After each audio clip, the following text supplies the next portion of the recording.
Bonjour à tous, aujourd'hui on se retrouve en Belgique et plus précisément à Panne pour visiter le parc d'attractions Plopsaland. Si vous suivez mes vidéos, vous devriez savoir que Plopsaland fait partie des parcs qui me hype le plus en Europe. Et aujourd'hui on se retrouve dans ce parc. Alors l'entrée est assez simple avec écrit Plopsaland en gros et les personnages du parc juste derrière. Et personnellement je trouve ça assez moche. La place est vraiment très belle et bien détaillée. On a pu croiser quelques personnages de Plopsaland et nous dirigeons maintenant vers la zone Mayaland.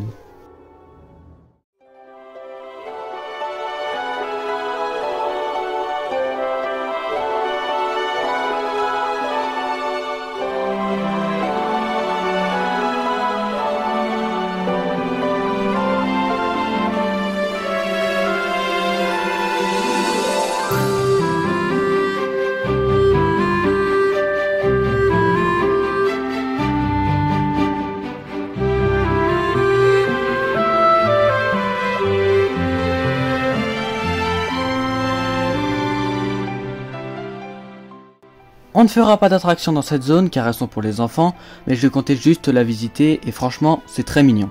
Je pensais que ce serait bruyant, mais en fait ça va. La zone est composée de quelques petites attractions, des aires de jeu, d'une boutique et d'un restaurant. Nous nous dirigeons vers la première attraction, Heidi the Ride, qui est un wooden de chez GCI. Il est réputé pour être fluide donc on verra ça par nous-mêmes. Sympa l'entrée de la zone. On passe juste devant le coaster du parc, que nous découvrirons plus tard dans la journée. J'ai hâte, mais d'abord, Heidi nous attend.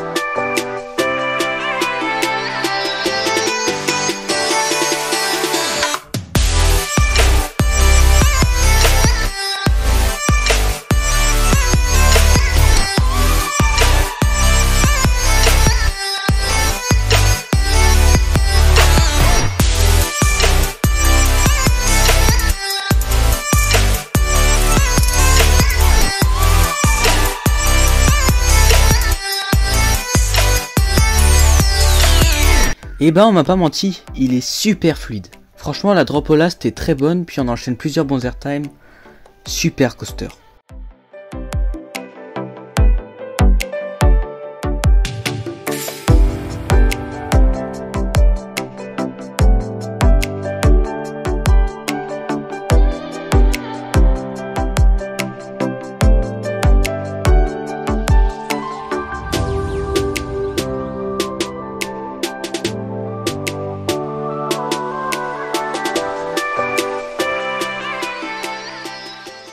On enchaîne les coasters avec Anubis, un coaster launché de chez Gerstlauer.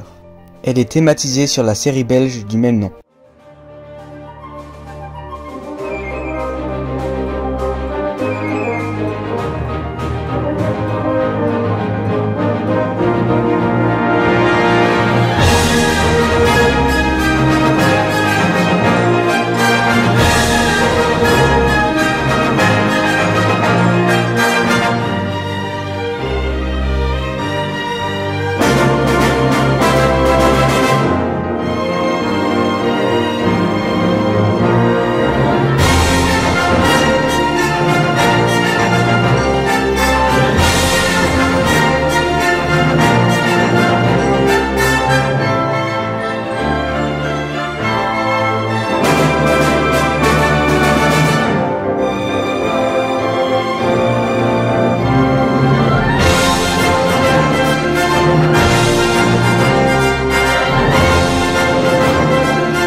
In een duister ver verleden vond een man een oude schat. Aan zijn dochter Sarah zei hij waar hij die verborgen had. En dat schreef ze op in raadsels, dus wie sluw en listig is, zal ontdekken deze schat ligt hier in het huis Anubis. 1 mysterie, 1000 vragen, dit is het huis Anubis. Meer geheimen, alle dagen, dit is het huis Anubis. Kom eens dapper en ontrafel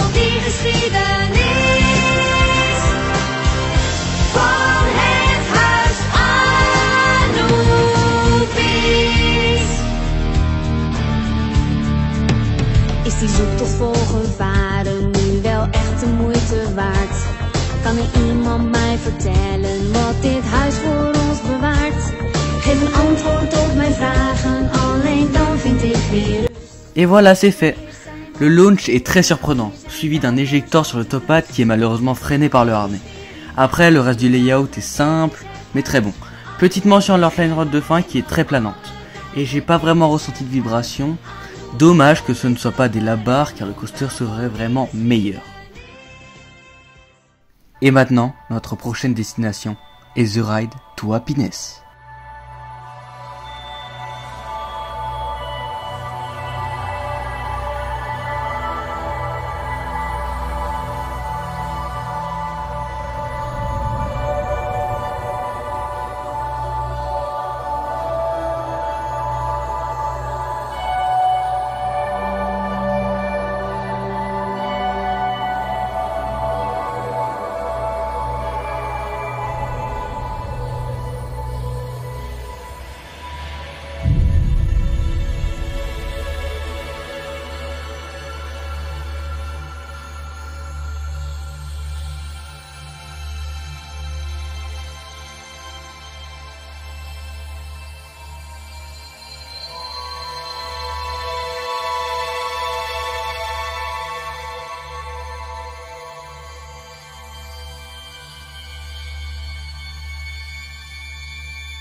Oh là là là là, RTH mérite bien de sa place dans le top 10 mondial et le top 1 pour moi devant Toutatis.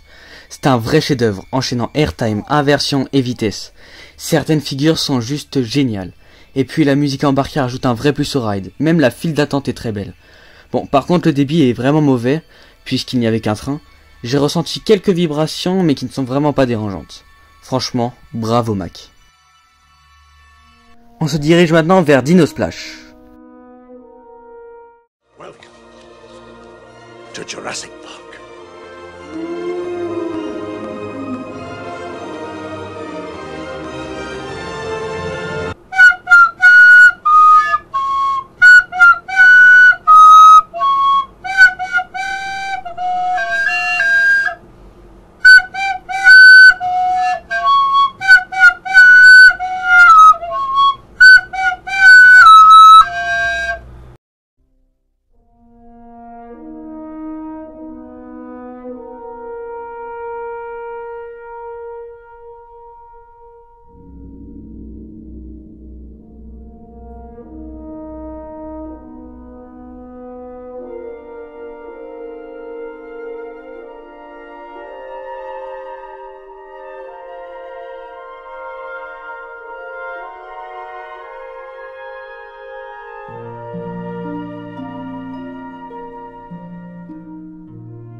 Le flume en soi n'est pas mal, ça mouille, le layout et la drop sont bons, mais la théma ne va pas du tout selon moi. Le volcan est horrible, ça fait trop carton-pâte, les dinos sont pas mal, dommage que ce soit pas des animatroniques. Bon, d'un côté tant mieux parce que quand on voit ce Niglo, voilà quoi, c'est pas fameux.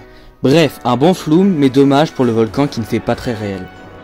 On se dirige maintenant vers Drac, le power du parc, mais également le premier coaster du parc.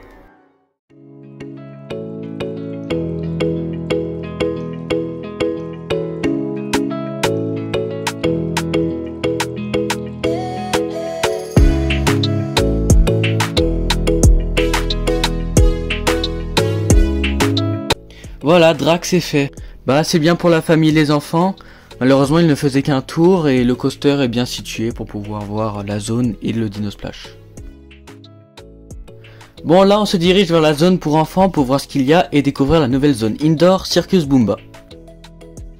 On est arrivé au Circus Boomba et franchement vu de l'extérieur c'est très joli, on va voir l'intérieur.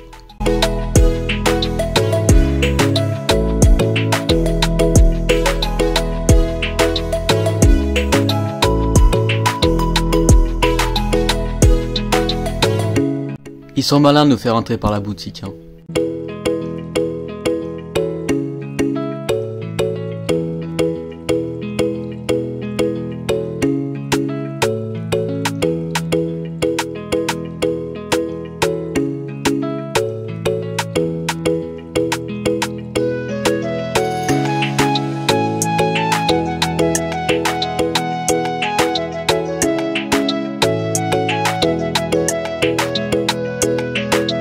Voilà Boomba en voyage, un dark ride que l'on ne fera pas car il y a 75 minutes d'attente parce qu'il a un débit complètement pourri.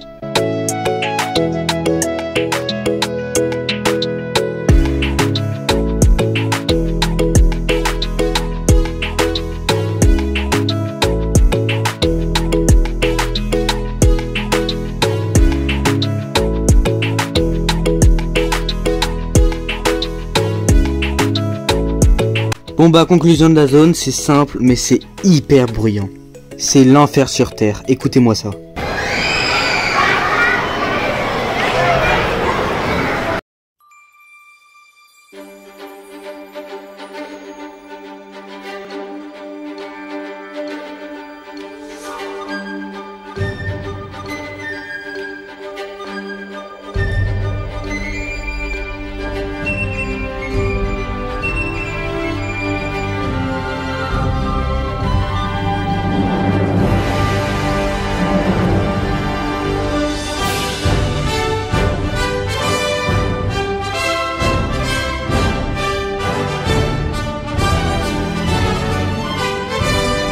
On ressort du disco coaster et franchement c'est une horreur. C'est inutile, c'est tellement inconfortable, ça te serre le dos, les cuisses, tout. Voilà, c'est la fin de cette journée, on aura fait plusieurs fois RTH, les coasters les plus importants, mais malheureusement pas 4 roller skater, Super Splash et Like Me Coaster. Plopsaland est un parc super sympa avec beaucoup d'attractions pour les enfants et quelques-unes à sensations. La théma est certes pas assez immersive mais au moins elle est présente un peu partout. Les coasters sont tous très bien et le parc est assez bien entretenu sauf à quelques endroits comme par exemple la file d'Anubis. Les points négatifs sont sa mauvaise gestion des attractions. Pour un RTH par exemple, il n'y avait qu'un seul train au lieu de 2 jusqu'à 14 heures. Des prix extrêmement chers que ce soit pour la nourriture ou pour le merch. En parlant du merch, il faut dire qu'il n'est vraiment pas ouf. Ce ne sont que des objets que tu peux acheter n'importe où. Par exemple, vous pouvez acheter des peluches Spyro ou Pokémon. Parfois on dirait qu'ils les ont achetés sur AliExpress puis qu'ils les ont revendus en écrivant Plopsaland par-dessus. Et le dernier point négatif est qu'il n'y a pas de temps d'attente affiché devant les attractions. Sur ce, moi je vous dis à la prochaine pour le prochain parc. Et d'ici là, raidez bien.